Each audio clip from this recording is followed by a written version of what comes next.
Hello, darlings. Adabers hai. So today I'm recording my first ever podcast with Miss Almas. So Almas, you have no idea how special you are because you have agreed to do my first ever podcast. So thank you so much. Of course.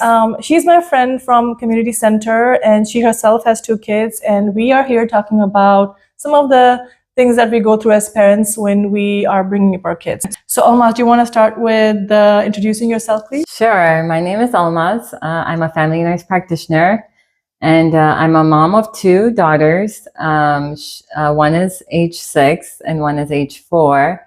I was born in Pakistan. I moved to the United States when I was 6.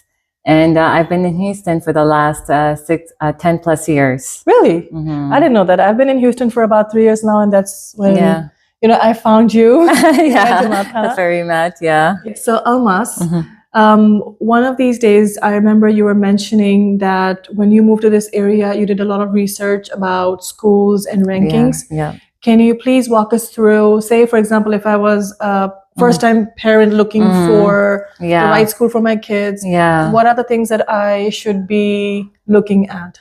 So I think as a parent, each parent might be looking for something a little bit different.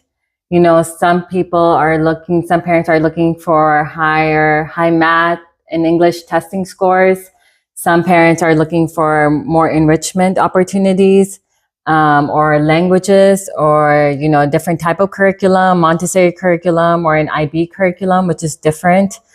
So what I did, I was always interested in learning languages, and I took a lot of Spanish when I was in high school, and I was never able to learn it fluently. I mean, I know a lot of it, but I was never able to learn it fluently. And I see the value of learning languages, whether it's Spanish, French, Urdu, Gujarati, whatever. I think it's so important because it really broadens your horizons. And so that was an important criteria for me for selecting my daughter's school. So I was particularly looking for schools that had a dual language program where she could learn another language.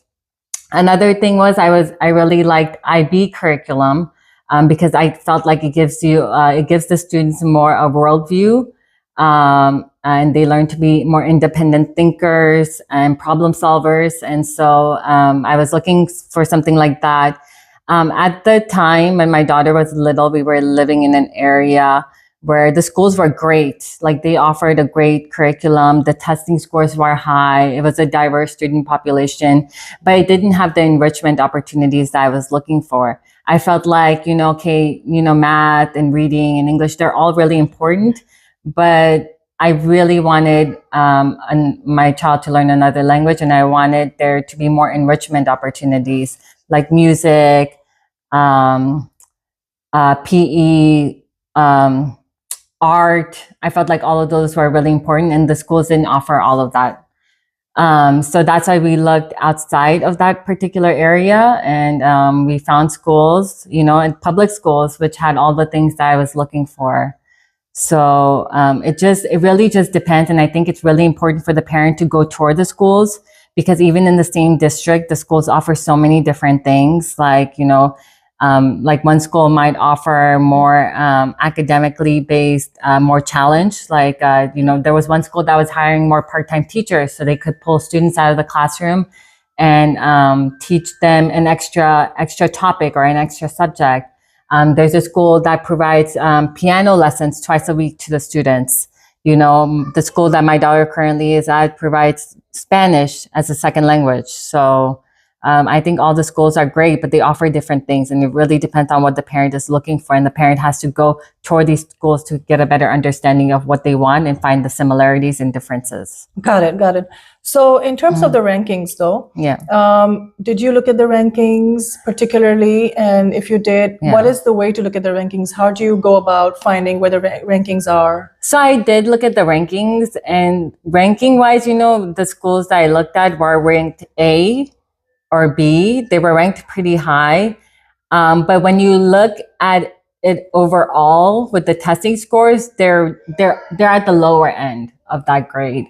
And I was okay. I mean, some parents might be like, oh man, they're at the low end. There's so many schools that are testing better. Their students are testing better. So that means, the teachers might be better, or, the school overall might be better.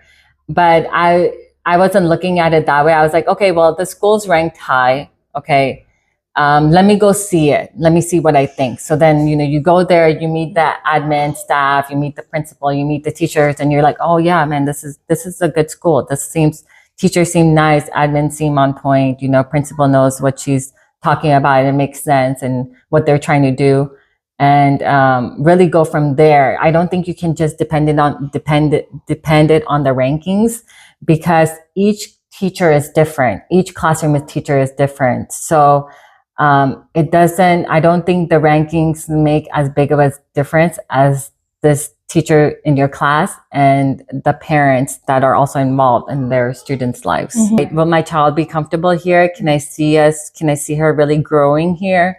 Like, that's what you have to look at. And if you do start and you're like, oh, this is not working out, this is not good, it's okay. You can switch them. It's better to start that early and make the switch rather than to wait and do it later. I think another thing is people compare public schools and private schools, and sometimes public schools have very similar, if not the same things to offer.